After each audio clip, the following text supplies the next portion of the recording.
is here. But this journey is not complete if I do not acknowledge people that were blessed to bring me into this world. My dad is deceased. He was a lecturer. My mom is in our presence. And I'd love that, let me just use 1 minute to invite her here as well. Acknowledgement for where this started. You're welcome.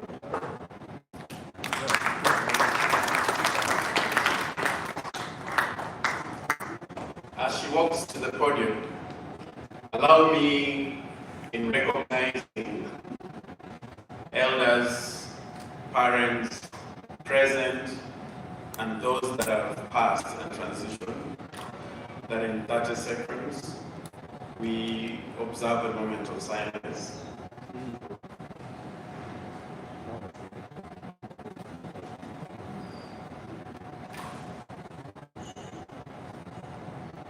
And may all those that have transitioned to the world after us continue to rest in peace.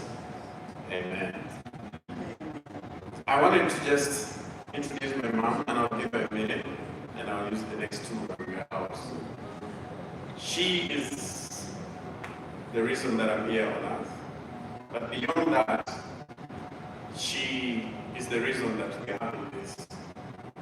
The strength, the wisdom, the teachings, the molding that she impacted in us is why we are able to have this. So, Mami, you're welcome.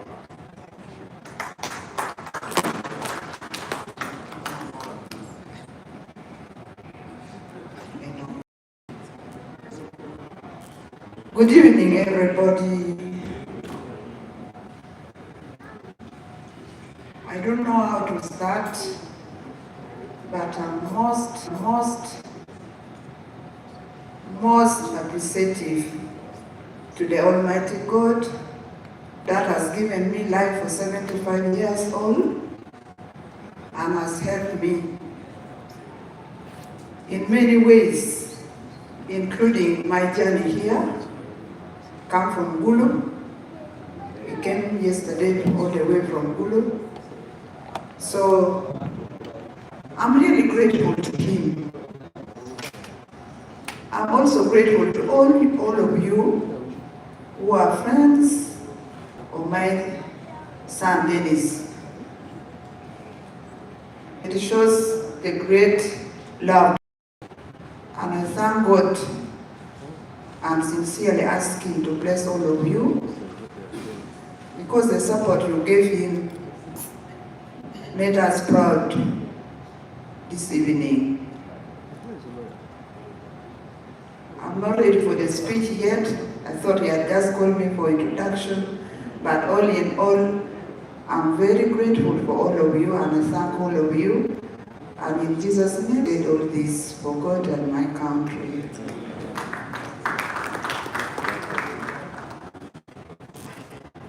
Thank you. She's an incredible mother, woman, teacher, retired now, and she's the reason that I'm here as a human being and for this occasion tonight.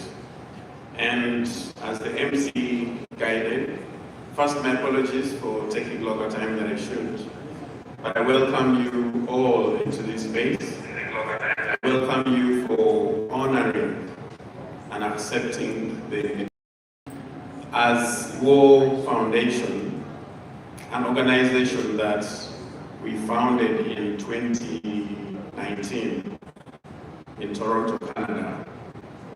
It was to try and bring the LUO together, just as a space where we would feel LUO. And through then up to now, we have morphed into what we are. The biggest reason for this dinner will be unveiled later on. But while that comes in the dream, and I'm hoping that we will leave satisfied, we will leave energized, we will leave convicted and committed to contribute our different in our different abilities towards a legacy that benefits all of us. So as LUO Foundation, I am grateful that you're welcome. I'm hoping that we will have a wonderful time discussing learnings, exploring opportunities, and enjoying the moment, which is what LUO Foundation ideally stands for. We want to celebrate our culture, like our father Bishop said in the statement. We want to preserve our culture, we want to nurture our culture, and we want to make it more accessible to us here, to those that are not able to be in the spaces that they can learn, but also preserve it for the children and young people that are coming after us. So thank you so much, all of you in your respect, and you've continued to do a great job to the moment that we are in. Thank you all. Enjoy this evening, and I look forward to interacting with each of us individually and together collectively. Thank you, and you're welcome.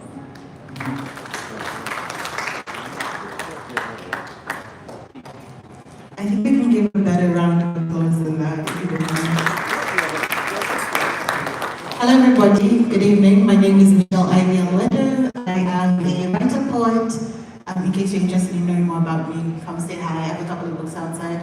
I am so excited to be here, and thank you all for coming. You look so lovely. You look great. So up next we have a bit of entertainment. You can hear boys. We shall be playing the thumb piano all the way from Lamo, which is where I'm from. So come on up, gentlemen. Let's give them a round of applause so we get the energy going.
When you're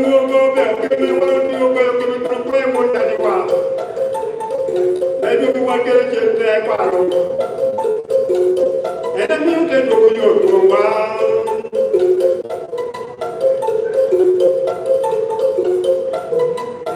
I will go on, give me one of you, will go to the point when you are. I will go on, give me one of you, will go to the point when you are. When you are going to get that part. And I'm going to go to a while. I get to yo apuño me quitaya en que de cierna le llamo cierna llama bolu finde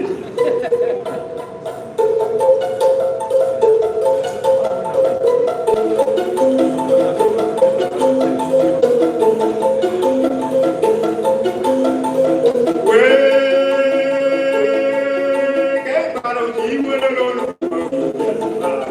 ababa no puedo guardar la mano ababa no puedo guardar la mano no me gana la mano no me yo mi lori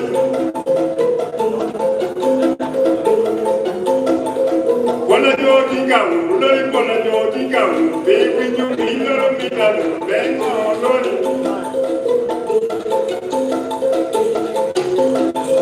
wala mi ji wala you amario mata wo mi ji wala you amario mata go down me ka go you bela yo mi lori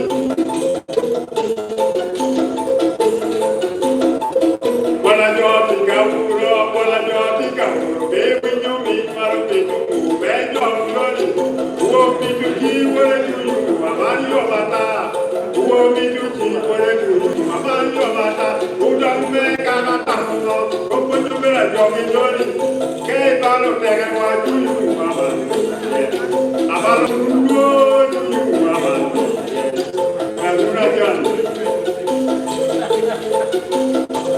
Aruna jana iniwa, mi juti kore wele jana teni ko. Uo kuri ji kore tuju mama ni mata. Uo kuri ji kore tuju mama ni mata. Kuri ji nubi.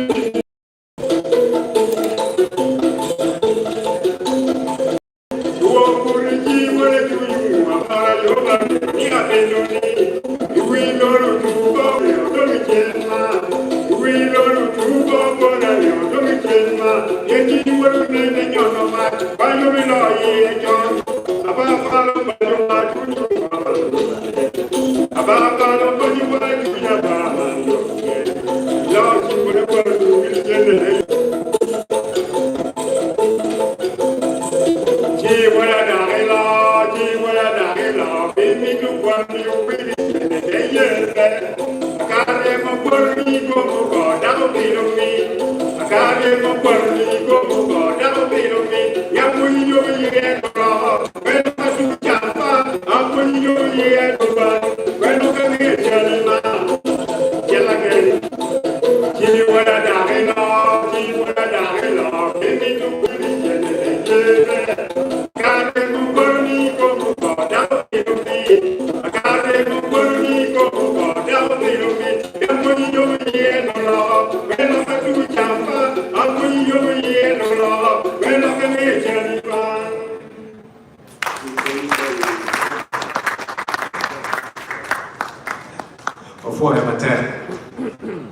Okay, my boys there. You know, it's funny. Guys, give us another round of applause. Until I take their seats.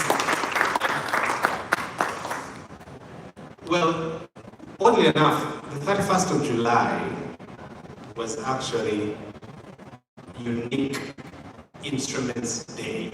Global Unique Instruments Day. Okay, I should do one of those. Lukeme?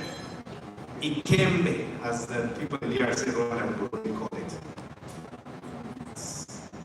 It's something else. And as we discuss all this, you know, and launch the digital museum, these are the things people should be able to refer to and be able to have a look at and understand what it does from wherever they are on the planet and enjoy it in its uniqueness. And maybe also in that same way, we shall learn how to develop some of these instruments and take them to a global stage I was just thinking about it as seeing them performing on the stage.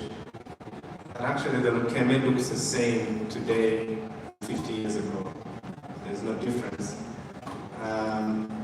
Maybe it could do with a touch of polishing, a varnish. If it looked cool like a violin, maybe somebody else, maybe people would buy those and put them as decor in their home somewhere in the United States. And it would sell our culture even further. So we're talking the LUO Museum and the things that would be there. You never know the things that where we could go. Not just the Lukeme, but also the LUO. Amazing stuff. So we've got so much to share with the world. And as people of this rich LUO culture, and as diverse as it is, we need to express it.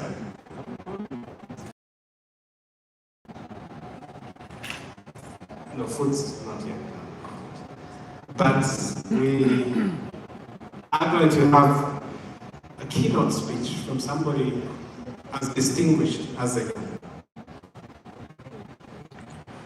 The Right Honorable Justice Alfonso Windolo, Chief Justice Emeritus. And not many are fit to tie his laces, let alone welcome him to the podium, to discuss something that's really important. The role of culture in our present and future, lessons from LUO traditional justice and the evolution of alternative dispute resolution in Uganda. A very important conversation, considering, yes, in our diversity as a country, Uganda is the most diverse country in the world. Literally, in the world. You won't find a more ethnically diverse country than Uganda. In the world. That means friction. And what does LUO culture help in that regard? Chief Justice Emeritus.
Your Grace, Archbishop Emeritus Lukorombe, our guest of honor this evening, the Dean of All Saints, Kampala, our leaders in your various capacities, members of Parliament. Introductions were not done by naming us, so I do not know who is here and who is not here. But all of us eminent people who are here, the leadership of LUO Foundation and the organizers of this dinner,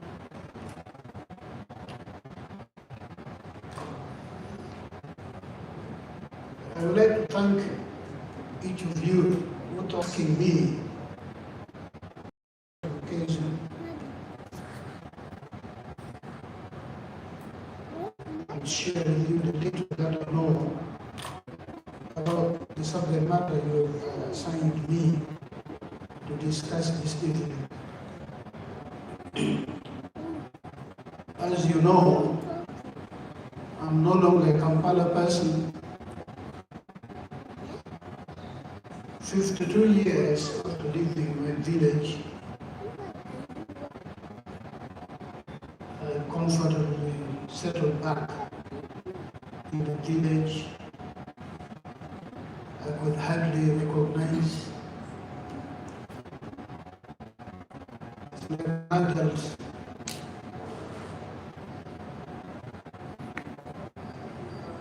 who never had measles. I could hardly live in adulthood due to love walking all over again.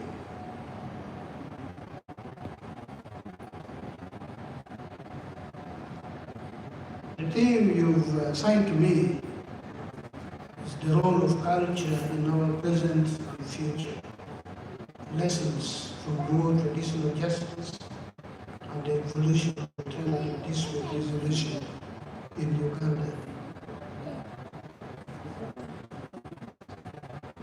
This is a huge and wide subject matter.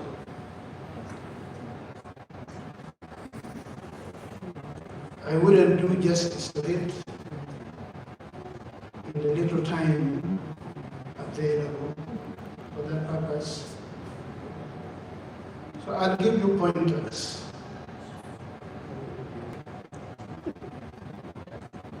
If I can evoke in each of you interest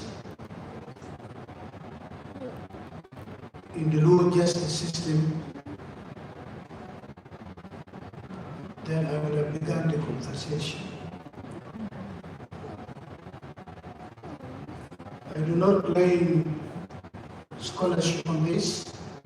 I do not claim to be more authoritative than you in this. The only attribute I have is that I lived it, and by virtue of the office I held before retirement,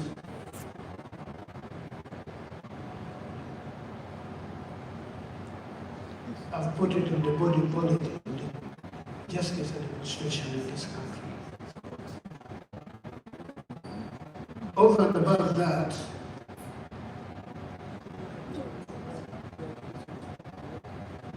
it has been my privilege to see that the LUO are famed for, the justice system of the LUO,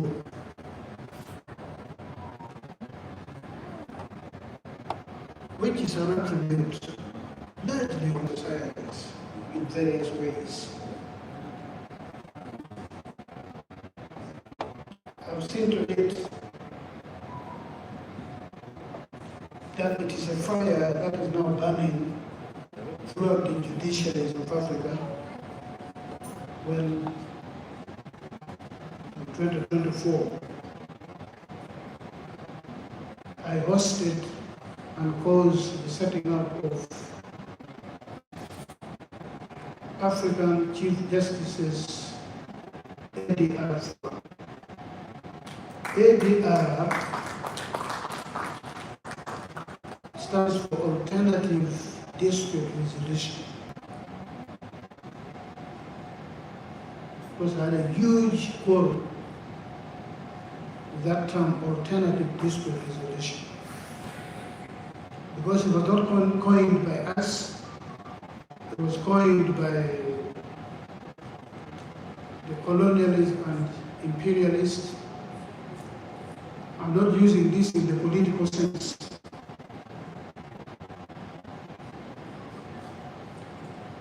I'm using that term in the sense that in 1902, Uganda adopted a justice system that rested on the one of England, common law. Common law, simply stated, was the law of the English, what was common among the English.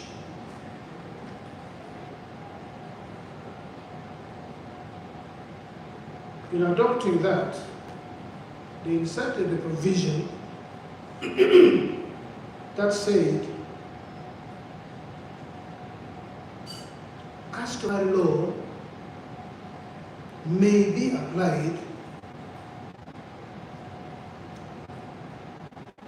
if it is not repugnant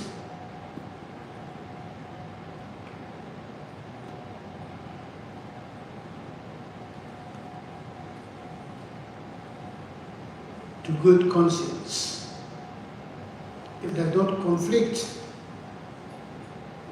with conscience. When we got independence, the 1962 Constitution, Republic, the 1967 Constitution, the one that still remains, which, again, by the grace of God, I was privileged to be part of the delegates that charted the Constitution. Mostly provided that customary law is only acceptable, I'm using the common person's language, when it does not contradict with the Constitution, when it does not contradict with the written law, when it is not contrary to good conscience.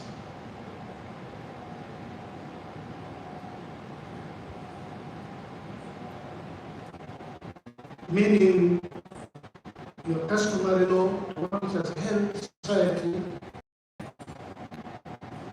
is close to being a footnote.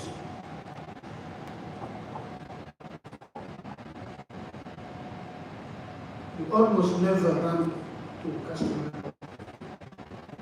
Because of this, the study that was carried out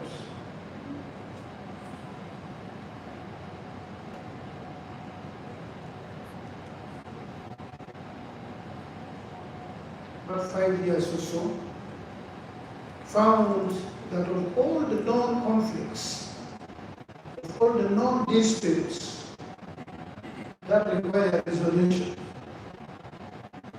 that require adjudication, only 5% find their way to courts of law. Only 5%. If there were 100 disputes in Uganda, only 5 of them come to the court of law. These courts which we set out now, we spread them all over. Only 5%. Then one asks the question, what happens to the 95? A couple of years ago, 1 or 2 years ago, another study found that there is a 10%. So 10 disputes will be resolved in the courts of law. Of course, as you know, the difficulties we have, the land dispute can take 5, 10, or forever years. So how can we Goli, if you go to Paroga, if you go to Ugenya, is 95 then and the 90 now and then percent, now and then percent. So all these disputes are, as a matter of fact, resolved using traditional justice system. And it is because of this that we said no. We cannot continue living in pretense. We said no. We cannot continue living in pretense. Before colonialism,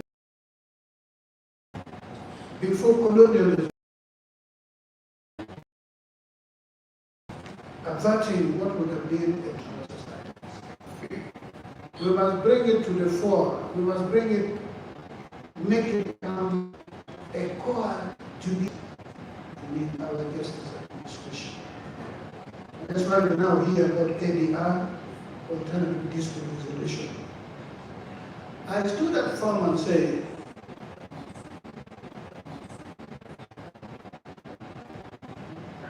the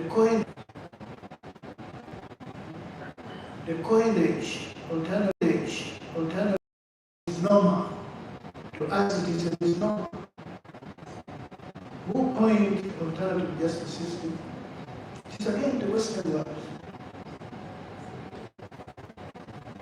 Their system is adversarial. You put a piece of bone with some little meat on it to 3 dogs, just throw it like that.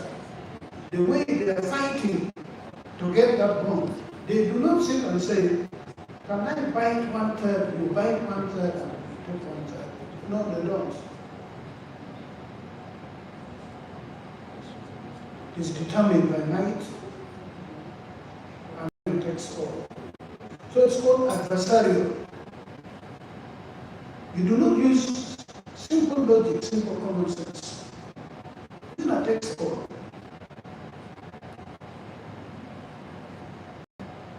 How about the LUO justice system? So that one is called adversarial. In LUO, it's called LARO, fighting for.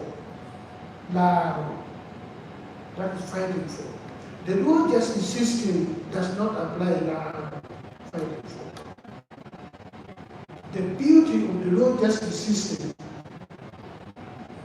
which has given birth to the Western world, coining ADR, but which they did not attribute to us, is for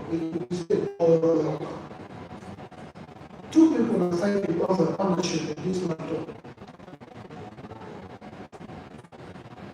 The LUO justice system will not allow that.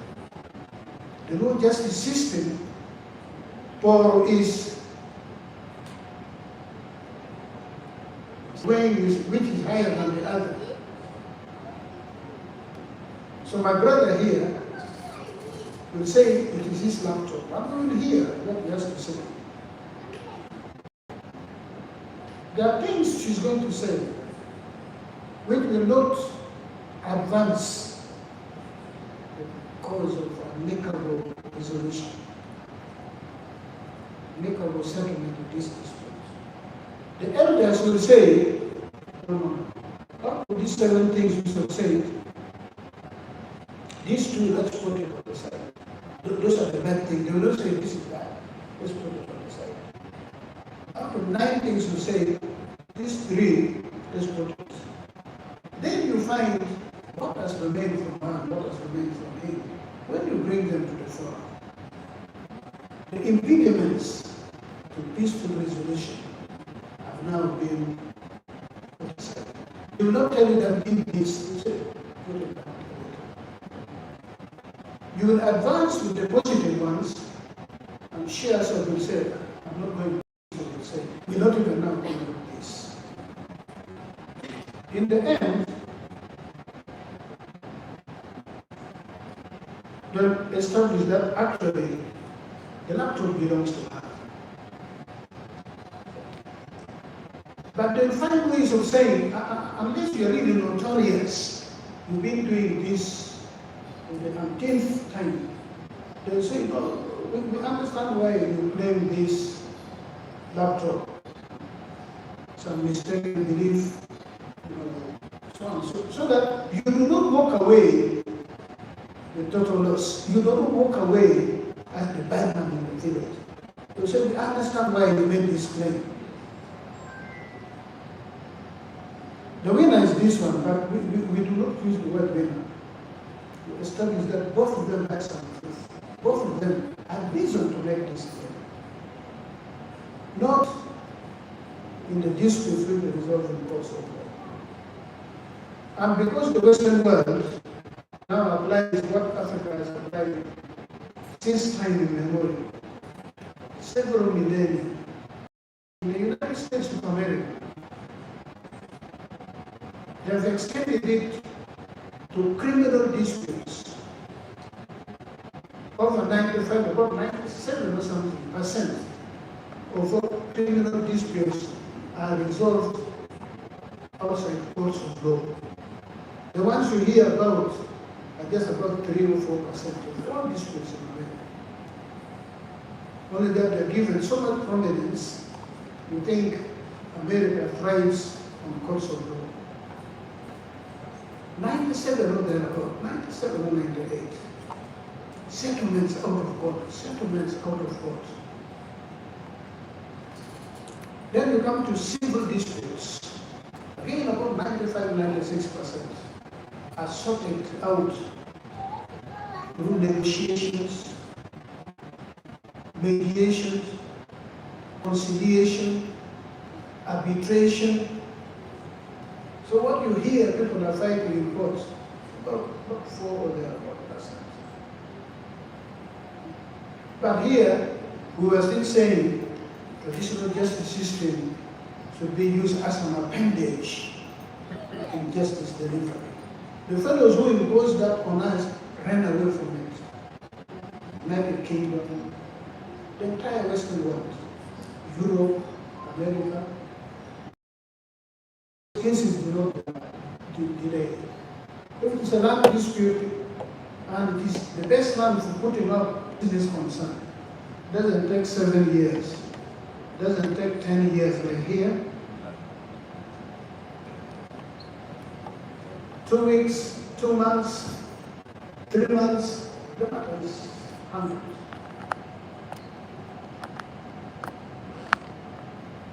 Just before I left office as Chief Justice, a dispute between the estate of Sir Edward Lucas, the first president of the country, no doctor,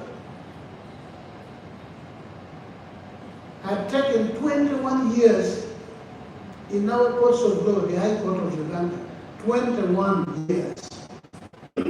I had not yet become a judge. 21 years. And it was not even nearing beginning a hearing on the merits. People were still fighting technicalities, the lawyers are filing good reason.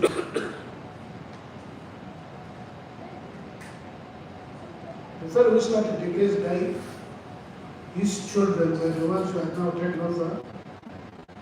And I can say with clarity that the children who are going to die without finishing the case, and their own children will take over.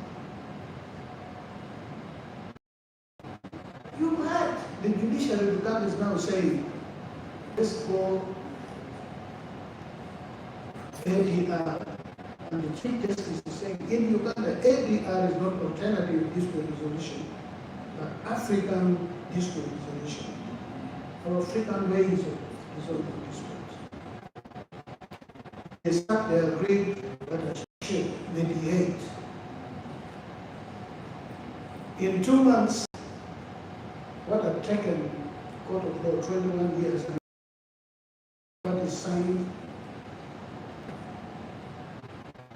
and the dispute.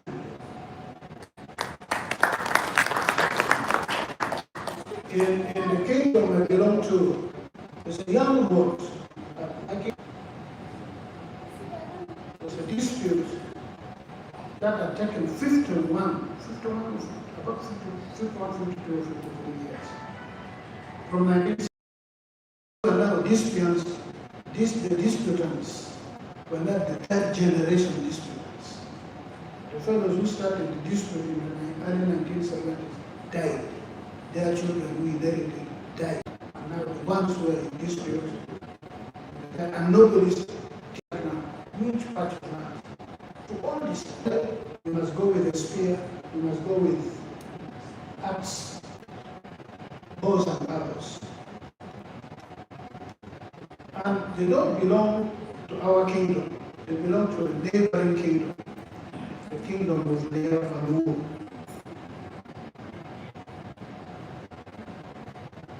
So when they had that young boy, and resolved so many disputes, just speaking to common sense, just saying, look,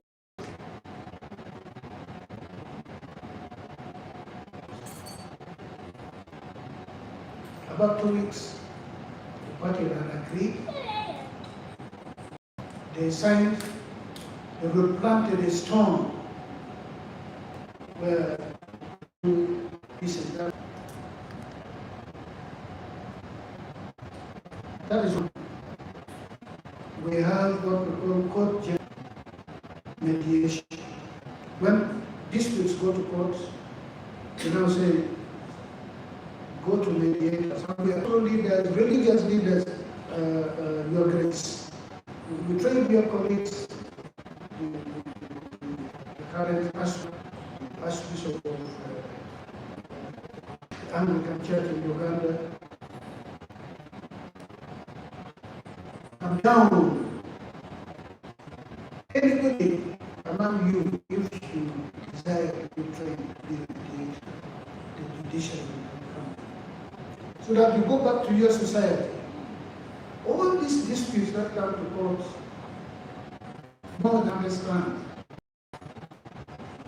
If you are allowing the stupidity of fighting in courts of law, if you permit me to use that. I've said it. Because we have in us, inmates in our societies. And these cuts across Africa, but the LUO were perfected. I don't know how come it is the LUO were perfected and that were perfected. Somebody may want to try to understand why they were perfected.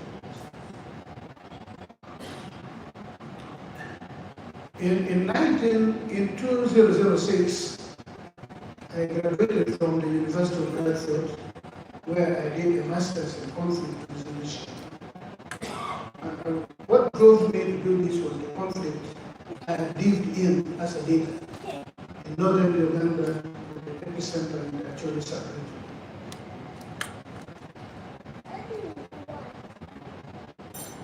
There's a list of themes to choose from for my dissertation. I picked on the challenges, and I brought in our LUO traditional justice system. You only know Manipur probably. Our LUO traditional justice system is so rich. For every wrong, there is a justice application to address it and resolve it.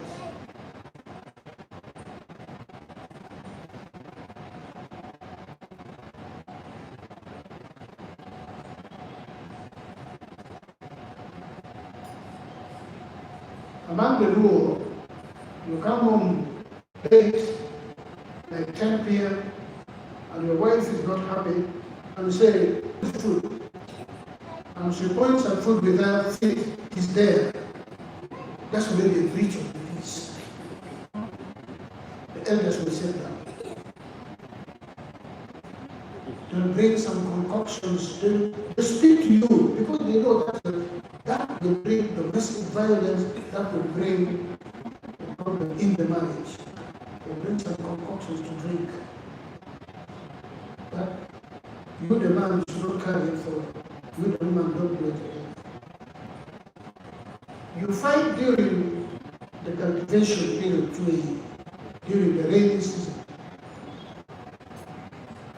You spill blood, hit me on the head. The LUO will apply a justice system. When you study, when you look at it, it is common sense. You want all the labor available during the rainy season to be in the field. So when you hit me on the head, it has not disabled me, but blood has spilled. You want to slaughter the goat, and elders come and do incantations, speak to us and rebuke you. The goat you lose is painful.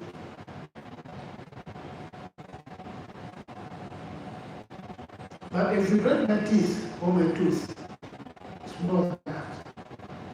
You pay the cow. To bring society together, we know about Matokar, we got this in my dissertation. The white man is very mean with Marx. But they gave me a distinction. So, for the traditional justice system, we can make that. During the war, somebody goes to war, They've already mourned, thinking she's dead. When they come home, there's an elaborate system. It's a justice system. You don't find it among rights. It's a justice system. You receive from the main entrance.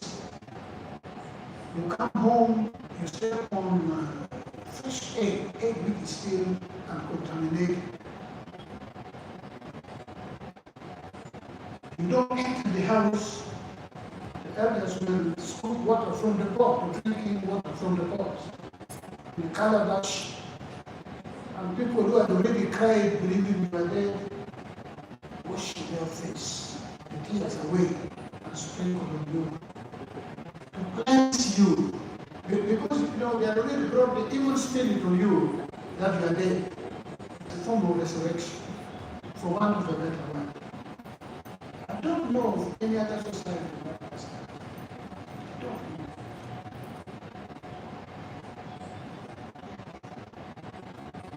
The laws that regulate conflict, wars between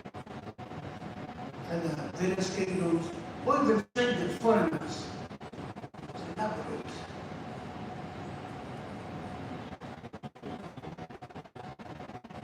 We know about the 1949 deadly wars, First World War, Second World War, that is modified the rules of war. The system applied since time immemorial. The white man only did it yesterday. Rule of war.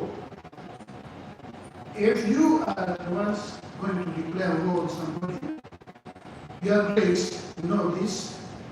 That's when you discover the power of the raw woman, the power of the African woman. In essence, the person who authorizes war is the woman. Because when the men get finished in war, they're the ones who suffer. So our system, our cultural system, is that the most respected elderly woman in society is the one who will break the Olwedo branch of Olwedo.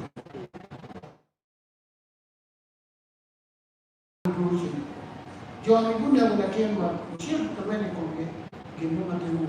that is not a man. In the law justice system, it's the woman. Because children are looked after by women for 9 months before human will even feed. And then when they are born, for us to look after children part-time, and mothers look after children full-time. So when it comes to human life, it is the plea of the woman. It is the plea of the woman. I don't know which Western society applies this. I'm not. And if it is a war you're organizing to go and fight the other people, the night before you go back for this war, your wife becomes your mother. You do not sleep with her. Traditional justice system. Because you need her blessing.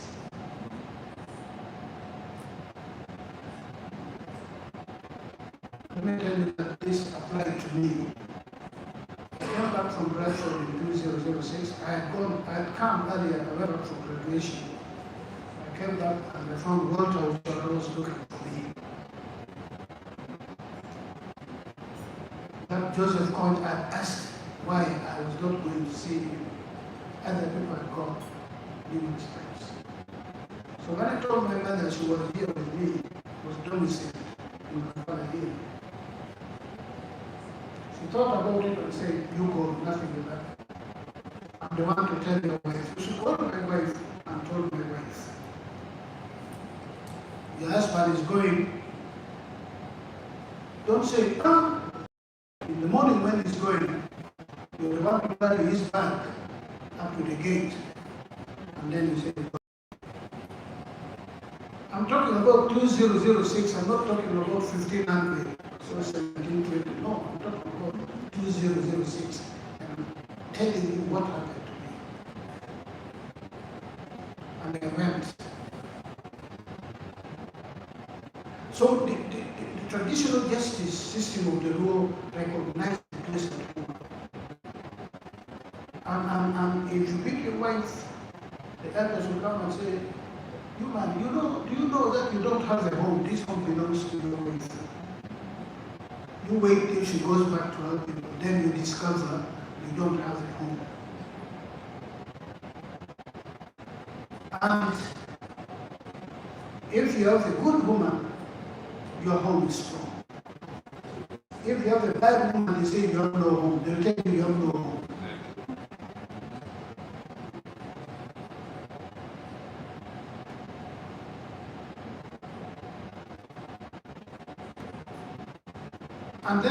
And then what we call matoput.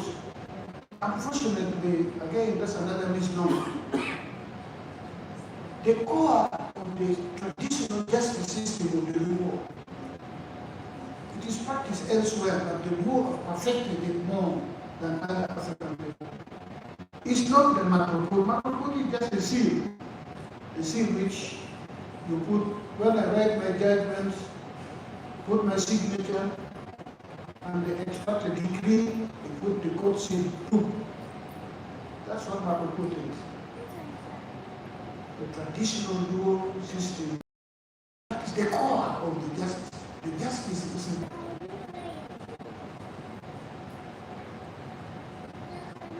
to take my life. My people have a duty, a responsibility, an obligation to revenge their taking life.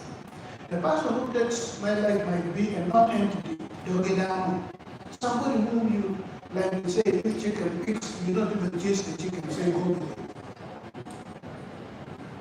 So my people have a right to go to your family, including the extended family, whose death would be painful to you the way my people have suffered, because I'm not a non-entity. I believe I'm a known quantity. So they will look for a known quantity on the other side. You don't go for the person who has done it. Let's match the person. But then the LUO, the Africans, have evolved a system. Archbishop Orombe's brother in the clan is the one who was killed. He's an elder now. He will walk from his place and come and stand by the main gate, by the one catch, and shout the name of the elder here, Valentino, or in the past, Lutan Moy. Shout until there's a response. Anombi, Aye Bala Anamiri. He will not say, son, or my brother's son has killed your son. No. He will say, he has killed my father. Abiru kan aniri, Aye Bala, Obepin, Rakitio. I take responsibility for what has happened. I'm the one who has killed you. Please, let us pursue an amicable resolution of this. The response from our side, I cannot repeat it here. The invectives, terrible, all sorts of things, making all dirty references to your mother, because we have been wronged. For you, you bow down, you don't be wrong. You will not shut up and say, whatever you say about my mother, I'm saying it very good. You can't worse than just insulting my mother. My eldest responsibility, immediate elder Oromo comes, because nobody on our side will kill an elder. They want the young, the ones who are still, have 30 years, the ones who can still go to war. Bishop Oromo cannot go to war now. His faith now is in the words of wisdom. So the ones who are going on. So my elder will now burn immediately. La noa en lo biru kan yerwa ni ena yene hodema. Kondom pokin gemo. This man has come to abuse us further. But saying is the one who killed me. He had the audacity to come and say, is the one who has done it. Okay, put down your spears. Tell all the youth, don't go on the offensive. Don't execute right to Jolopo. Don't. Let's hear them out. Then in society, there are those mediators, conciliators, people who run around between the two families. Even negotiations. So within the process that killing brings, that murder brings, or manslaughter brings, you apply all these things. There's mediation, there's negotiation, to understand, there's conciliation, to understand the circumstances under which this happens.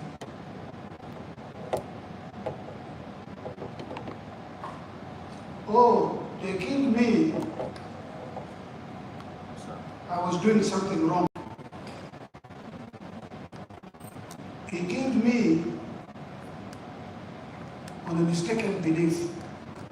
He killed me for no reasons.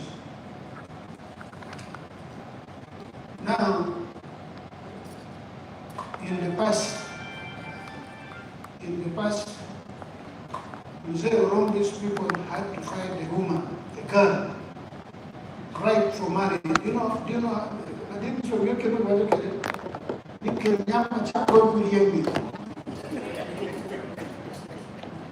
bring a young girl with breast which are still pointing. This one, no, very low gravity, no. You bring a girl, you hand over to us for killing me. And then what happens? In my family, they say, you look after your brother's wife. What the white man calls wife inheritance. For that one, they assign it to him. Walk down to where that woman is my wife. Me who have been killed. That woman is not his wife. He's going to produce children who are my line, not his. Can you not again a bear and again that entitlement of what I would have been entitled to in my father's house? I think there is something in the Bible, the story of Onan, the one which led to Judas sleeping with his daughter-in-law. There's something like that. So among the LUO, my brother is going to produce children who will carry my name, so that my line does not terminate. That is restorative justice. As much as possible, I am brought back to life as much as possible. Restorative justice. You don't find it among these people. Then,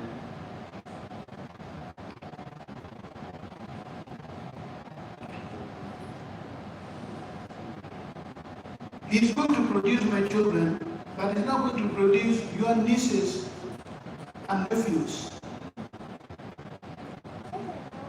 Is it possible to continue coming to visit their uncles always? Is it possible to continue? So in that, it is inbuilt. It hastens, it expedites the process leading to reconciliation and letting go. That was the wisdom of the tradition of justice. So with Chulupo and Matuput, it's not about forgiveness. And let us be very clear, because you have to buy away my right of revenge.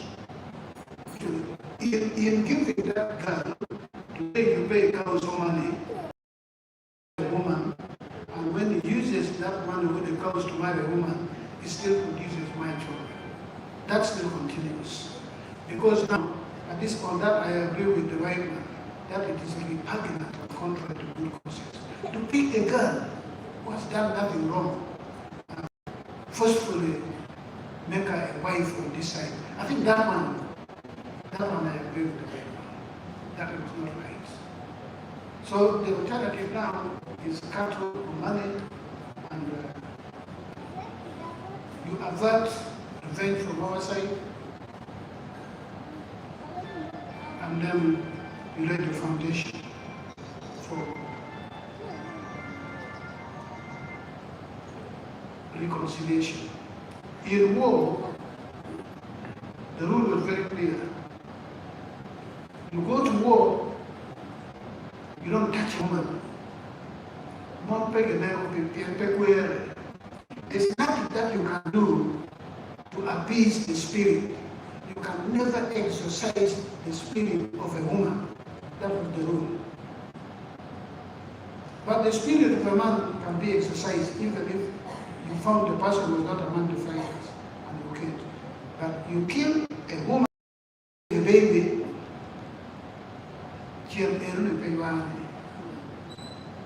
so this is something which is the things we now read in international context. You target now women. You have that girls of 12 years and make them women. You now kill even women in our LUO traditional justice. And much of Africa, this is now the white man's type of war which we have adopted.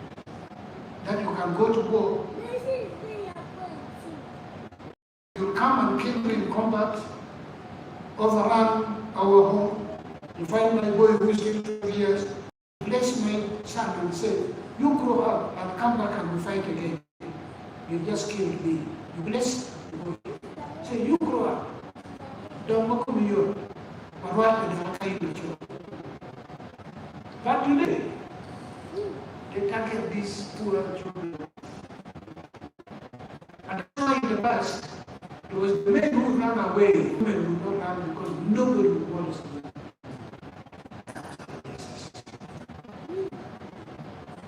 And again, Magicaro.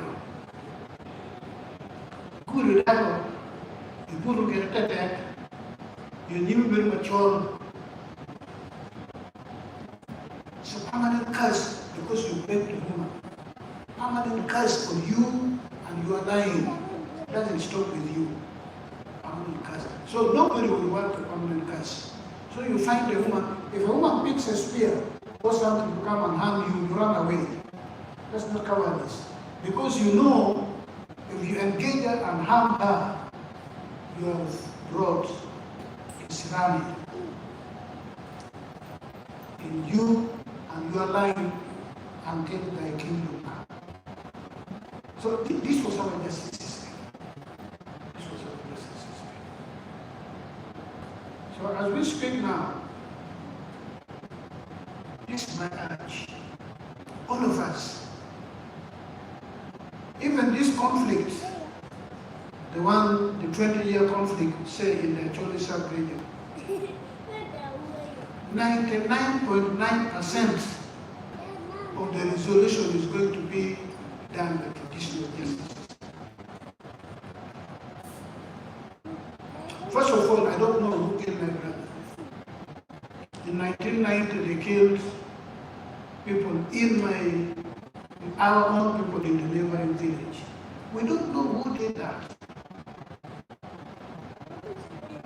But we must, we are 21st of February, we hold prayers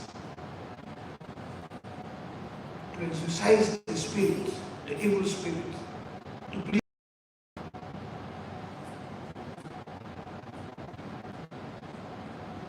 We have people who have lost everything. We have children who are born in the wilderness. They've come home, they have no roots. They don't know where their fathers came from. But they are part of us. We have to give these people justice. We have to recognize your sister, is your child, is your cousin, is your niece. Please give these people justice. They will not find justice because whoever abducted them is probably dead and gave a false name. say I'm coming from Padibe when they're coming from Bobi. It's painful. The fellow might have been from Haida, knows this one is, and actually is a Lamu who abducted me, doesn't know the harm. We have to give justice. So when we talk about African justice, justice we give you in court. Give these people a meaning to life. And we can do it as a people, as society. You say, you are my child. You don't know what it means to say, you're my child. That is our African way of adoption. And these people grow up, the trauma, the hopelessness will disappear. And if we do not do that, and among many of the things we are doing under the Rachel movement, which many of you have heard about, with the brother Ambassador Sheraton and I are privileged to lead the movement for revival, and the movement for restoration, the movement to get our people away from Egypt and take us back to the promised land where we came from. That is a justice system. If you look at justice system as a model law, no, that's nothing. The justice system is anything that you do that brings harmony, that brings peace. That is justice. It's just. It is a huge call. And we have our clarion call. I'm sure you have this. Katiwa, translated in Europe, please rise up to the occasion, stand to be counted. Kape in Kiana. If you don't rise up to the occasion, to the challenge, if you don't, then who will? That's really what it's saying. The justice that we need to render in our land is everybody's responsibility. It's not Ambassador Sheraton for us. One to go away. In the dancing hall, somebody will begin now the solo. He might not even be a good dancer, but he will, the moment his voice is good, then you can see everybody is, then you see vibrations, the voice are now, and just one person. The two brothers of here who played Lukeme, he was saying, well, I'm going to look at Lukeme. Iribin Kobuni, Pedro Conan Chien, now win way. A bit of winning on Iribin Kobuni. No? Yes. He was saying, they want to use this hand to take now back. In other words, he's saying, let us use our justice system. So singing is a justice system.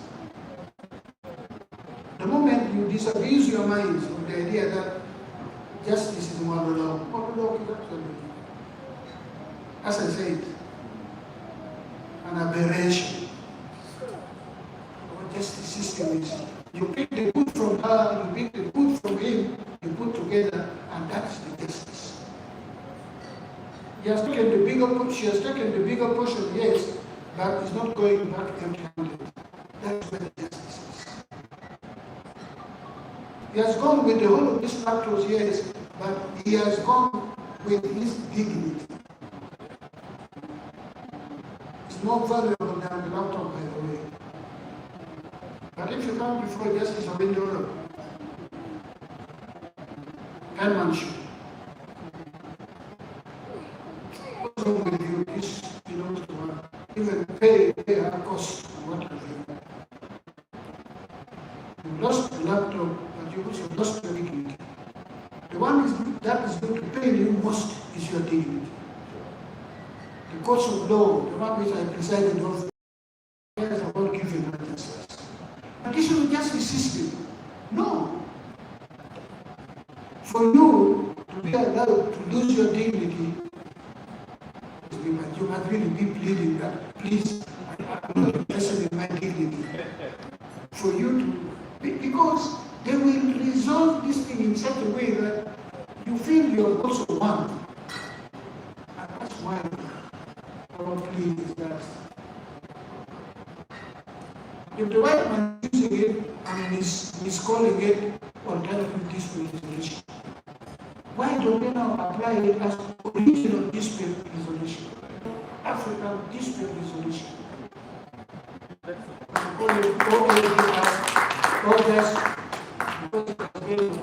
India is now involved, just say African dispute resolution.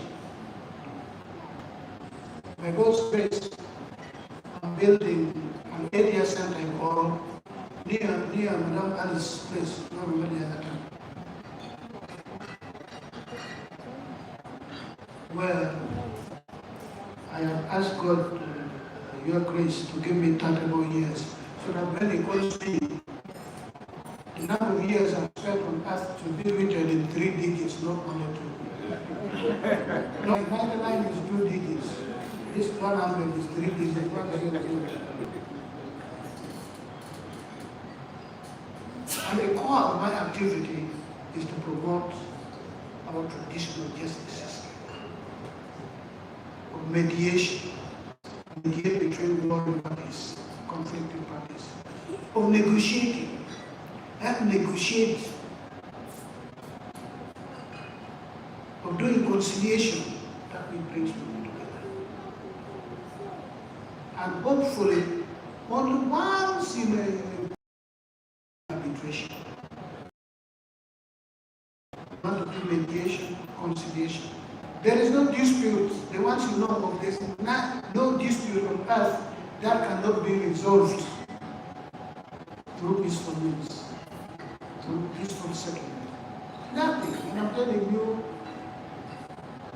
I practiced law 23 years as a Pineda, then 18 years as a judge. I speak with utmost authority. There's no dispute. The one which you think the parties cannot be brought together, they can be brought together. You only need to know. She's not as much of a role. But we will come to go talk to her. For us, we cannot even share water from the same. That's how bad it is. If she uses this path to go to the market, I will use the other. There are people who are that far away. They can be brought together. You can kill a member of my family in the worst manner. Really in the worst manner. But still society brings the two people together. That is the beauty. That is the strength. That's the wisdom. That's God's blessing in our traditional justice system. And that's where we must all go. And that your grace is where I traveled from the village yesterday, I arrived at night, to be here for this particular.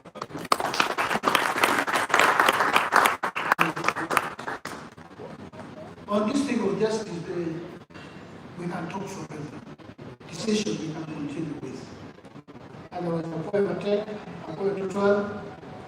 may the Lord descend in the hearts of our people and practice those positive things, those attributes within our society.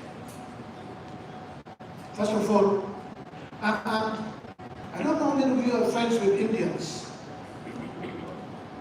Those fellows are so strong in their tradition, very strong in their tradition. India. In the field of IT, everybody wants to go to India. There are things which are done in India when America is still asleep, when America wakes up, it's already done, and they implement. But coming to their tradition, you cannot beat them. Chinese, their tradition. The Jews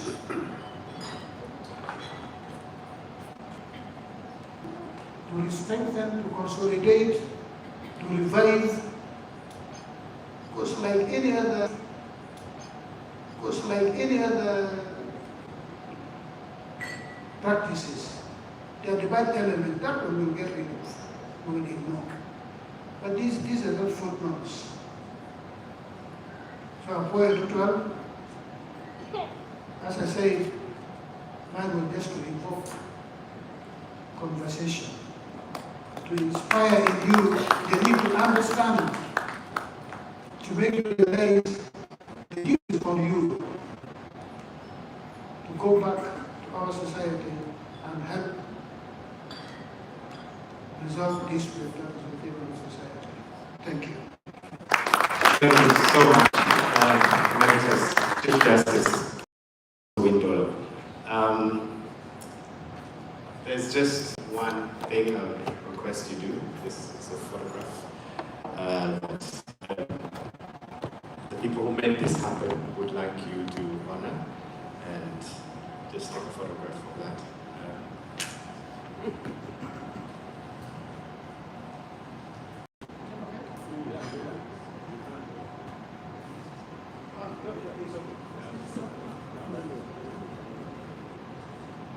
Mind joining him on stage for the picture?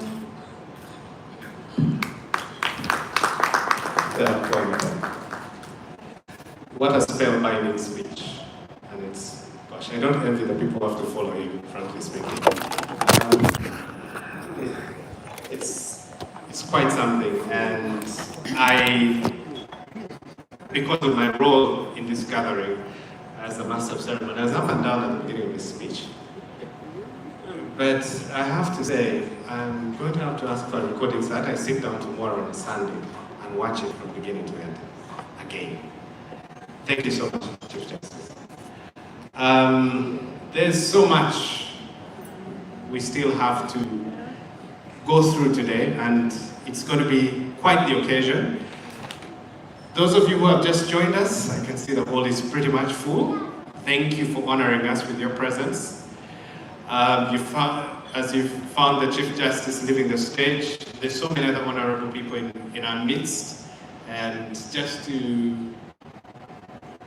recognize their presence, Honorable Zoe Bakoko, welcome. Recognize you. And the chief guest, by the way, our guest of honor today, Emeritus Right Bishop Henry Lokorombi.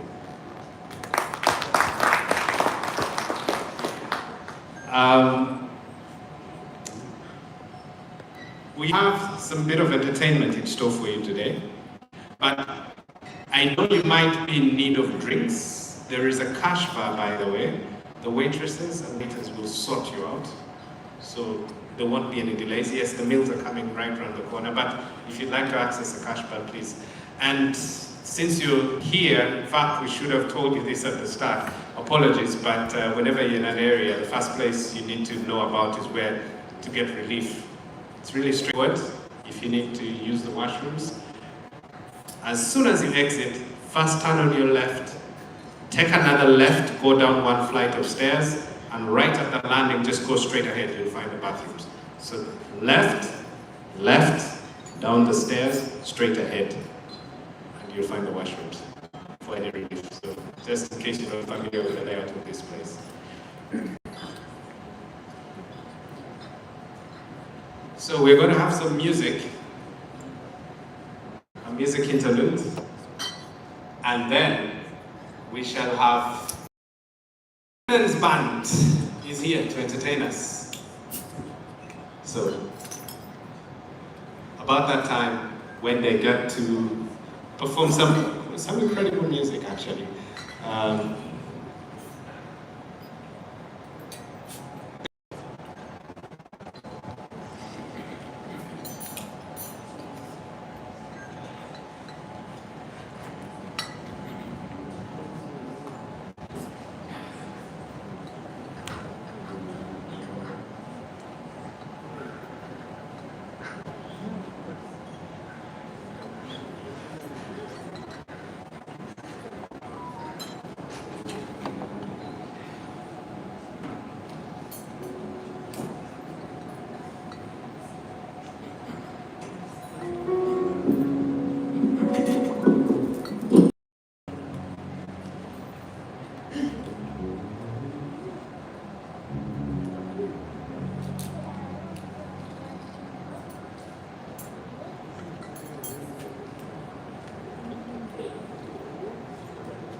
Good evening, ladies and gentlemen. We are the Big Wings Band, and we are very honored to be here today. Ours is just to entertain you and have fun with you, so don't be afraid to have fun with us. Get up and dance, we sing along. We are here for you. Thank you so much.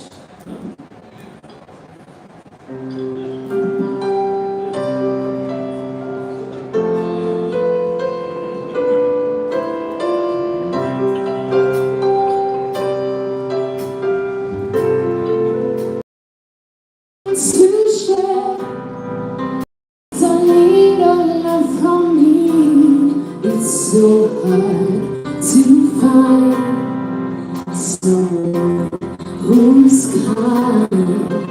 Now the time has come to share with one another, show some care. We only time understanding to survive. To me, everybody, to find the love we need. This is from me to you. All we had to do is stick together in our world to find the love we all once knew. This is from me to you. All we had to do is stick together in our world. It should harmony.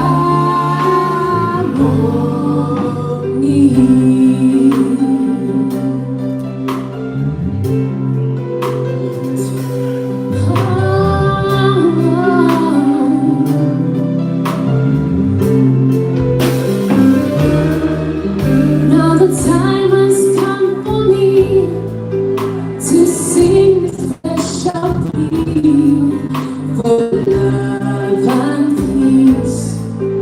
I beg you, please.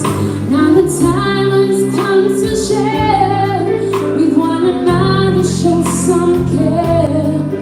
We all need some understanding to survive. Show me everybody to find the love we need. This is from me to you. All we had to do is stick together in our world to find the love we all once knew. This is from me to you. All we had to do is stick together in our world. It should harmony.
Winaka wa makiba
Thank you so much, Blakeman's Band. Thank you so much. We've got a group of traditional dancers. Yeah, that's true. So, up next we have the LUO Women Culture Troupe, led by Scovia Dancing the Aguara. This is in the honor of the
phenomenal. Any LUO in the building?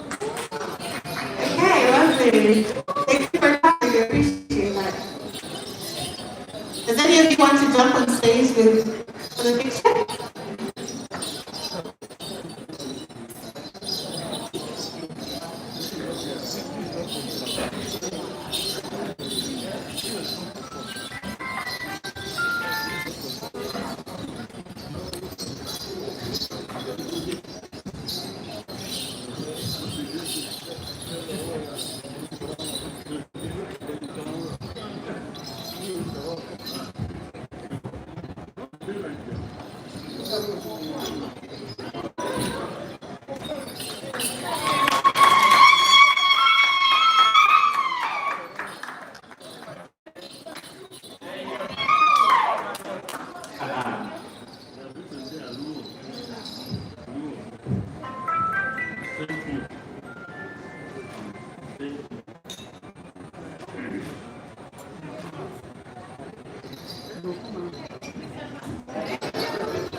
All right. Thank you so much to Dance. Up next, we are going to have a quick panel. And could you give them a round of applause as they exit the room? Ladies and honestly, the sound of that horn. It's so good. Wow. Wow. I need to learn how to blow that. I don't know if it's technique or lungs. Practice.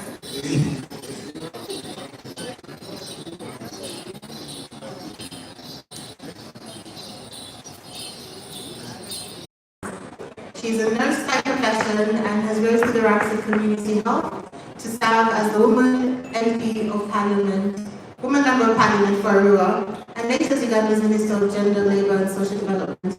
I'm assuming she knows herself as I'm speaking.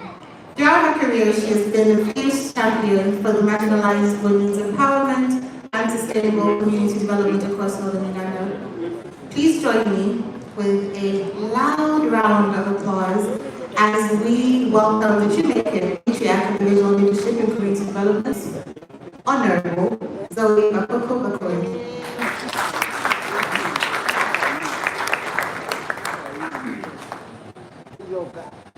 Come on, guys. Imagine if she coming up.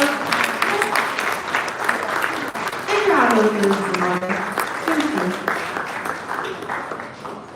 Now joining her is our visionary leader who looks like he's on the way out, but I'm going to catch him. Dennis, the president and founder of the LUO Foundation. Come on up.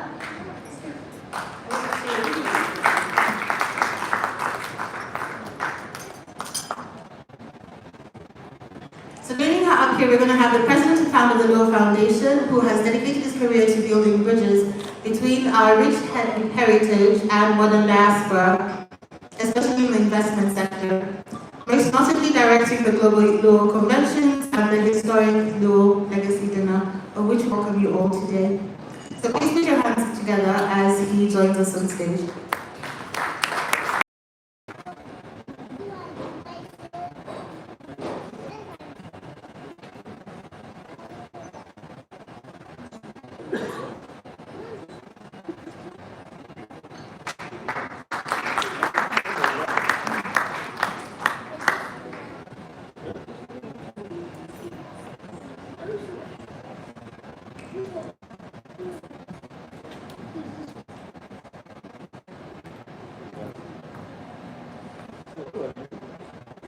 Before I begin, I'm just going to do a little mic check that the mic is on. Would you like to share something with the audience before I get to interrogating you with a couple of questions?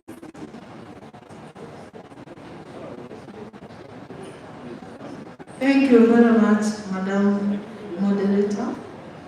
Good evening. Where we're going to discuss a lot of things about our culture. Mine will be looking at the gender roles, what the women have done in our culture. I just want to say that without culture, do you have an identity? Our culture is our identity. And I want to say here that the women, particularly, in our culture are the most important, even though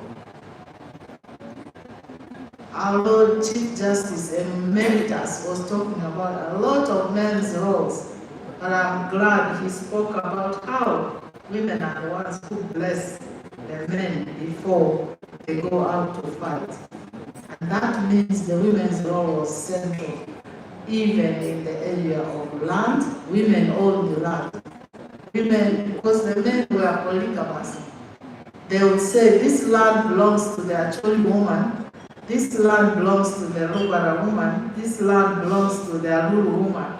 And so eventually the land belonged to their children. And that's how you knew the boundaries of the land in our culture. But today a lot has happened. I guess we have yet to discuss, and this was an introduction. I have my own thing.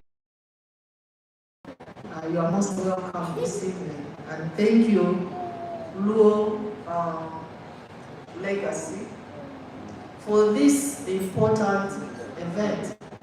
I saw Dennis, I think 2 years ago in Gulu, and when he was talking about this dream, I didn't know it would come true. Thank you, Dennis. Thank you so much for that. Because you started hinting on what I was going to ask you, I will just dive right into you. Just how do you think the culture can still play a gender role, especially a central role for women in the modern world? I think women are still central. For me, I know that women are called, in the Mali language, they are called oku. They bring people together. And they are the ones who actually, so if we look, roles have changed. Today, we are told women can't get even loans because they don't own land. We are told that children don't belong to the women. But we know that the women are the matriarchs, and the children are identified by their mother, not really by their father. I'm sorry if I have offended people in the audience. I see the right Honorable Archbishop is right at me. Of course, the men are very, very central to giving us the babies, but we are the ones who carry the babies for 9 months. And I've forever said the pain men know most is the toothache, which is about 22 ohms. But the child labor, which is 25 ohms, is only understood by women. And I want the men to come home and wait on our shoulders, and we take all their pain with which they are coming from work. They have to understand the important role women play in our daily lives. Because without those women, it's not what people say before, behind a successful man, there's always a woman. To me, it's before a successful man, there's a woman. Because in the morning, when you wake up, who gives you the water? Who gives you the breakfast? Who gives you everything and prepares you? And women, I think we should know our power. Not in terms of saying we are more important than men, but in saying that without you, the men cannot survive. I think the Chief Justice, Winnie said it here. In our culture, when you have no wife, you are nobody. However rich you may be, but when you have a wife, then they know you have a home. So our roles are not the roles of saying a woman is more important or a man is more important. We hold our hands. In this world today, women should be allowed to, without being oppressed. The most unfortunate thing is when we have conflicts and wars, we pay them with our children. Women are the ones who suffer today, where there is no respect at the war front, where women are abused many times. And people, I don't know how you look at the eye of this woman who you are abusing, or this girl child whom you are raping. How do you do it? Just reflect on the pain you are giving to this woman who really is your foundation. We have a lot we can do. Women can work. Women deserve to own land. Women deserve to own businesses. Women deserve to work together with their husbands or partners or spouses to build their home. I was officiating in a conference last week in Arua. Centenary Bar was teaching financial literacy, and the men stood up and said, you are giving money to the women as loans, particularly for the grow loans, but you expect me as a man to sign. How am I going to do that? And the thing I told these men was that that woman spends that money to develop your home. So work together. You should be proud that your wife is getting that money, and you should be able to sign for that loan for her and support her as she builds the home. Because that money will go in paying school fees, it will go in developing your home, building your home, and making you not be like other people when hard times come, you don't even have a penny in your pocket because your wife has the money. So we have different roles to play. The women can take care of the home and play their role as a way their role, as they say in the Bible, is the pillar of the home. But support your wives as we work together today. Don't undermine each other. Thank you so much for sharing that. That was lovely. Dennis, you have played a pivotal role in exporting the LUO culture to the diaspora, in my opinion. I believe you have the tourism board here, so you are doing something. The community can strategically position themselves as a premier export of tourism of Uganda within Africa and outside the diaspora. The coffee outside, I saw some textiles, jewelry, a couple of poets, writers. How do you feel that we could do this more conducively? Thank you for that question. To answer you precisely, continue to experience places like this, where we bring our culture to the fore, where we acknowledge the realities that exist. Thank you for joining us. It's a pleasure. We've got Honorable Juliet Onuka Oromchan from the LUO Kingdom with us as well.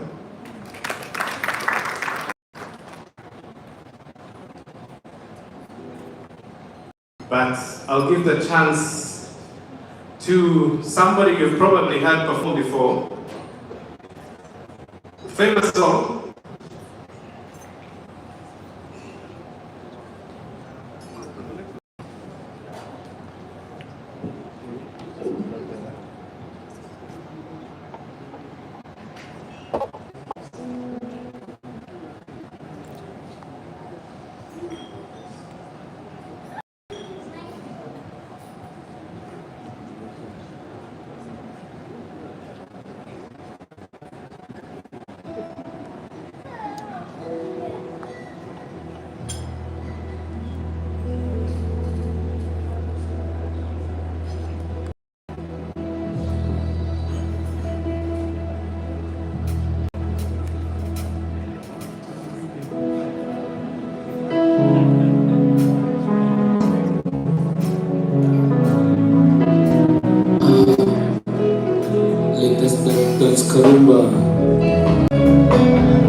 Yeah.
Thank you so much. I appreciate that. Oh, I'm so sorry I cut you short. We'll pick up right from there in the next cue. You're doing amazing, by the way. Thank you. So right now I'm going to have a quick speech. Hello, it's me again. For people who just joined, my name is Michelle Alejandro. I am a Lani. That is like the branch. The Chief Justice was talking about the Alwedo branch. That's where my name comes from, Alwedo. If you know what an Alwedo branch is, a sacred branch that's used to cleanse bad omens as well as bring blessings to people that the elders use. So, up next we're going to have Honorable Sanjay Tana, who is the Minister of Trade, Industry and Cooperatives. I feel like I saw him somewhere, but I cannot locate him anymore. Oh, here you are. Sorry. So yeah, let's just give a lovely round of applause. We're welcoming people here. We're one big community. So just a round of applause. Honorable Sanjay Tana comes up.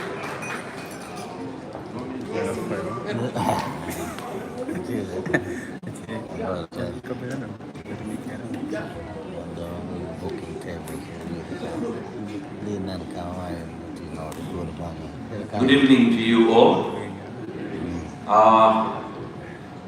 My Lord Bishop, my Lord the Chief Justice Emeritus, the Honorable colleague, all of you distinguished guests in your respective capacities. It gives me great joy and pride to be here today. Many of you may look at my skin color and wonder what is this guy doing in a LUO congregation. But I think the organizers realize that I am more LUO than many of you here today. So I want to thank them. I want to thank them most sincerely for inviting me here today. And on a lighter note, I want us to be honest, except for maybe Lord Bishop and the Lord Justice. How many of you really understood what this young lady spoke while she was on stage? Put up your hand. You, the caliber of English is not Ugandan, definitely, and therefore most of it was where we pronounce H as H and A. So high English is unique, and therefore the LUO gathered in this room are from different spheres of residence. All of you have come. I know that some of you have come from Canada, some of you are online and watching us from various countries that are within the diaspora. Some of you live in Uganda, while others have traveled from far and wide to be with us.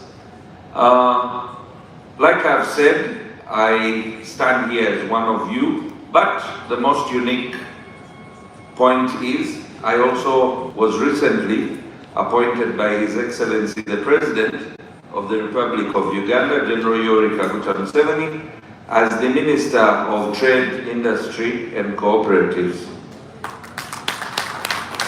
In my portfolio, you are very, very important people, especially those of you that live in the diaspora and are watching us online, and also those of you that are here that have friends and relatives outside there. Grew up amongst the LUO, and round about 1985, we had a huge group of LUO intellectuals migrating out of the country that there was a coup in July 1985 that made a lot of people flee Uganda for political reasons. Hardly 6 months down the road, 26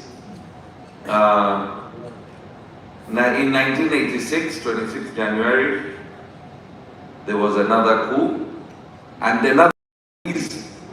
Many of these are my friends that we grew up with, went to school with, and now live in many of those other countries. Initially, they lived as under political asylum, but then eventually they've gained citizenship in their careers, but also as businessmen. Very many years down the road, the northern Uganda, the northern part of Uganda, has become a focal point for this government. And there are quite a number of initiatives that are in northern Uganda. Under my ministry, and I'll stick to that particular portfolio for now, there are loads and loads of opportunities. And as government, they have been, my predecessors, His Excellency the President, and many other people have been following a national development plan that started from NDP 1, NDP 2, NDP 3, and now we are currently pursuing the NDP 4. And under the NDP 4, we are looking at 4 core pillars that have been narrowed down. And for purposes of today's speech, I'm going to be extremely brief. We are calling them the ATMS. And the objective is that in 1986, Uganda's economy was around about 50 billion GDP. Today, we sit at 5 billion. Today we sit at about 63 billion US dollars. The idea is that by 2040, we want to reach 500 billion growth strategy. And the 4 pillars that have been identified under the NDP 4 is A stands for agro-processing, T stands for tourism, M stands for mining, stands for science, technology, and innovation. We all understand globally, but I want to tell you that as Uganda, we are growing exponentially, and in many of the verticals. For example, Uganda was a net importer of sugar at one time. Actually, we suffered. For those of you that don't know or don't remember, that I as a child, though my father had the money, could not buy milk, many other commodities like petrol, paraffin, and anything that you name, including paracetamol, was in short supply. From that stage to where we are today, we have managed to solve several bottlenecks. And today the opportunity is in the agro-processing sector, which as Northerners, as the LUO, I want to interest you in 2 or 3 items, but the list is long. Under agro-processing, honey is one of my pet projects. You have heard a lot about coffee. The coffee vertical, Uganda today has exceeded, and we are among the top in the world. I think we're number 2 in Africa, or number 2 globally, and number 1 in Africa. We've done very well with tea. We've done very well with milk. We're a net exporter. We've done well with sugar. We're a net exporter, and several other agro products. But for Northern Uganda, I want to interest you on 2 or 3 items. One is apiary, honey.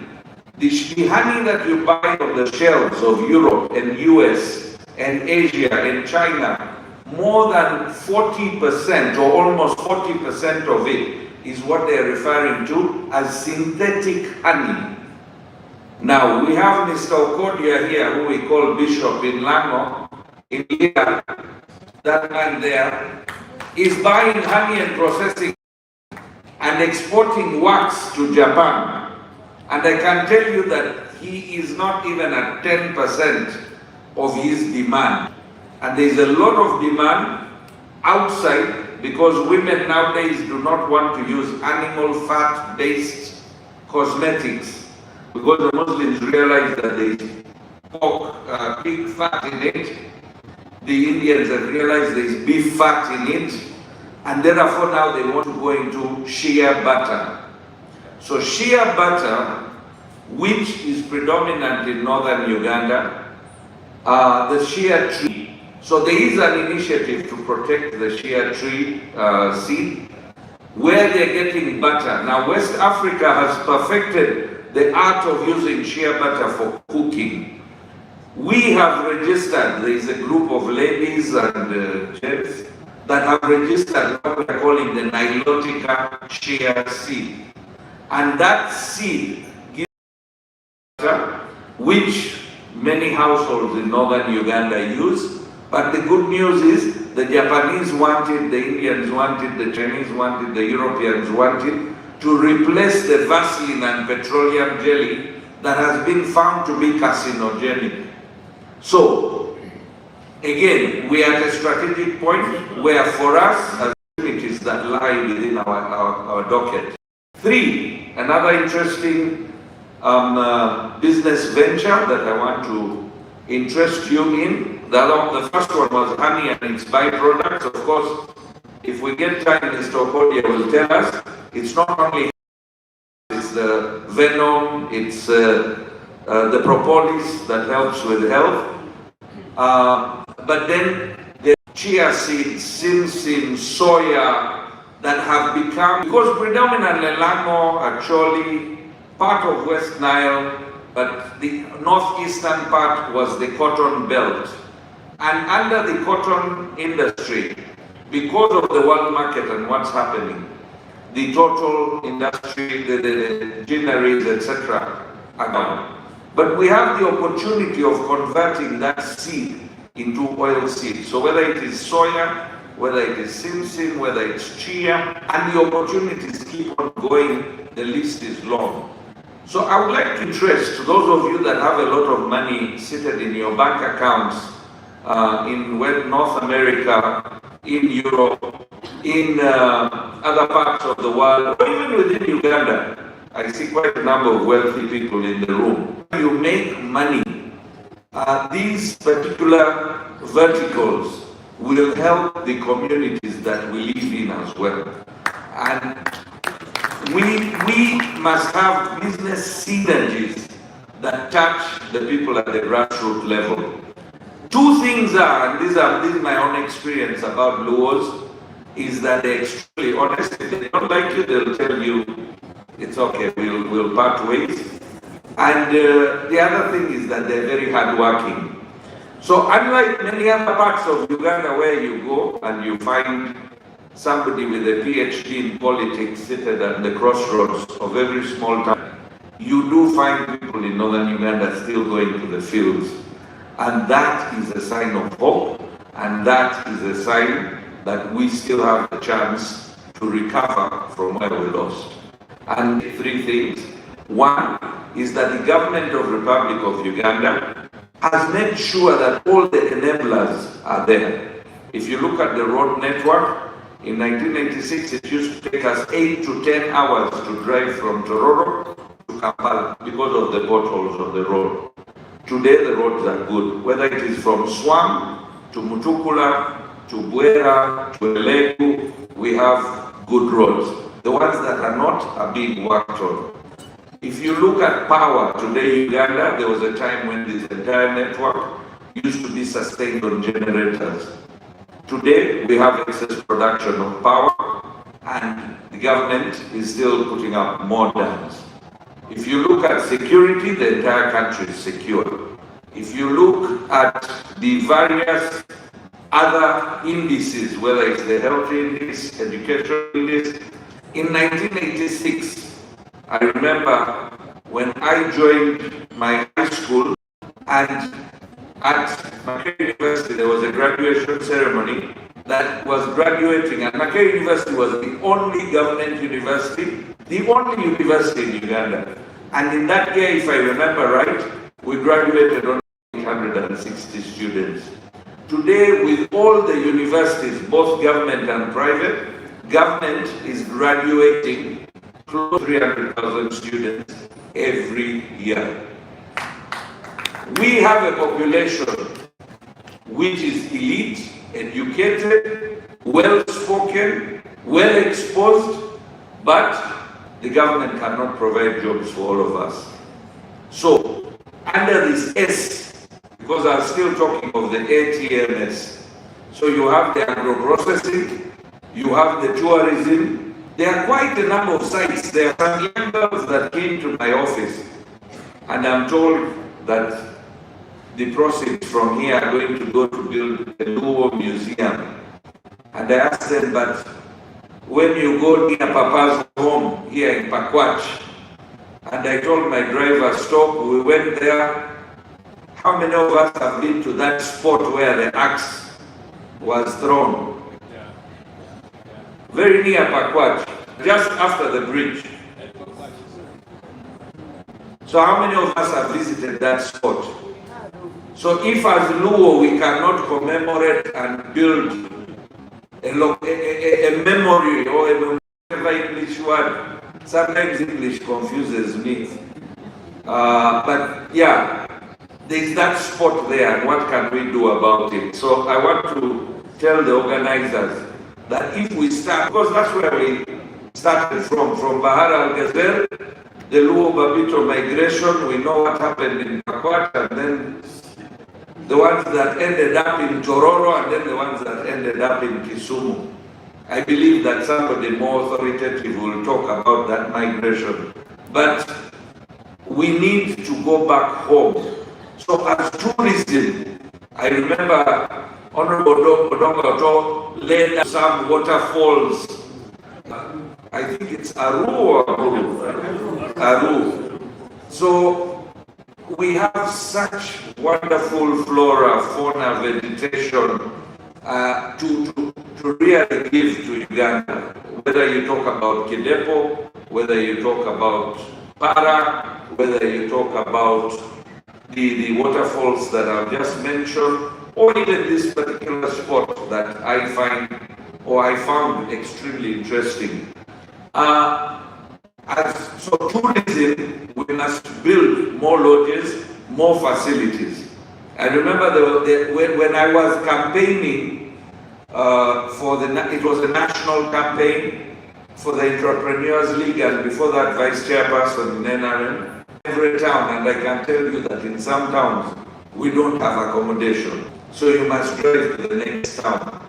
These are all challenges that we must carry today to see how we can develop tourism in northern Uganda. Now, I also run a private company in my other side, a tourism company. Now, the tourism circuits are either Mwea, Para, source of the Nile, and maybe if you're lucky, somebody would be willing to go mountain hiking in Mbale. With Kidepo opening and all these other routes that I've talked about opening the northern circuit, it's something that we must think about. It's not my docket, but I'm willing to support. So under ATMS, I've talked about agro, I've talked about tourism, mining. So I have a lot of mineral resources in the north. I know there are people involved in northern Uganda, both in mining and mineral processing. So, and we have a daughter here who is the Minister of Minerals in the. So let's use that docket to make sure if we can promote mineral processing in this country. Fourth, the science and technology. Today these people are streaming live because we have the bandwidth. The entire country has a national fiber backbone, and that national backbone is available in any of our cities or towns in northern Uganda. I talked about education and unemployed youth. In your country, live outside Uganda. There is what we call call centers and BPO. Very cheap to invest in. Government has provided you with the bandwidth. All you need to do is get a room like this, get this very brilliant, and Northerners speak the best English. So we are able to talk better English than the Chinese, than the Indians, than the Filipinos, and many other African countries. So why can't we dominate the call center business? Where is the problem? I think it's a mindset change that we need to bring on board. I can talk about investment opportunities from now up to tomorrow morning, but I've been given very little time. I want to wind up by saying there is a lot of opportunity in exporting meat, in exporting chicken or poultry. Today, we have farms in Uganda, not very far away from Kampala, but as you go towards northern Uganda, on the roadside, that produce 1.2 million eggs per day. In Uganda, we still have shortage of eggs. We still have shortage of poultry. We export not overseas, but even within the neighborhood. Therefore, those of you that have land and know how to keep birds, please, that's an opportunity that is lying low, and we call them low-lying fruits in economics. In interest of time, I beg, thank the organizers for such a wonderful gathering. It's a gathering of very, very intellectual and high caliber people, and it reminds me, never a literature student, but I loved reading. So I read a book by Chinua Achebe, which was a compulsory book for all literature students. And in that book, there were 2 points that come up vividly after looking at the presence of members in this room. One is that the center can no longer hold, if the center can no longer hold, then things fall apart. This is a manifestation that our center can hold, and therefore we are not falling apart and we are together. The second point that comes to my mind is you do not find people of such high social and financial caliber coming together here today because they do not have food at their homes. Like he said, that it does not mean I cannot see the moon from my compound. But by coming here today together, we are only professing brotherhood, we are only professing solidarity. So once again, hats off to the organizers, and thank you very much for the idea, and I pledge total support on my own behalf and on the behalf of the government of Uganda. I thank you, and I say this all for God and my country. Thank you so much, Honorable Sanjay, the Minister of Trade, Industry and Cooperatives. And I have to say,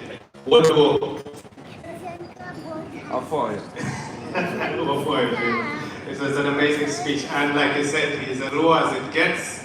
Quoting the Luo proverbs, I found that quite interesting, especially the one about congregating, yet we all have food at our homes. But there's a reason we congregate. And as he pointed out, there's some really distinguished people here who could be eating anywhere else, but they're here to share milk with us, break bread with us, break cow with us, and some of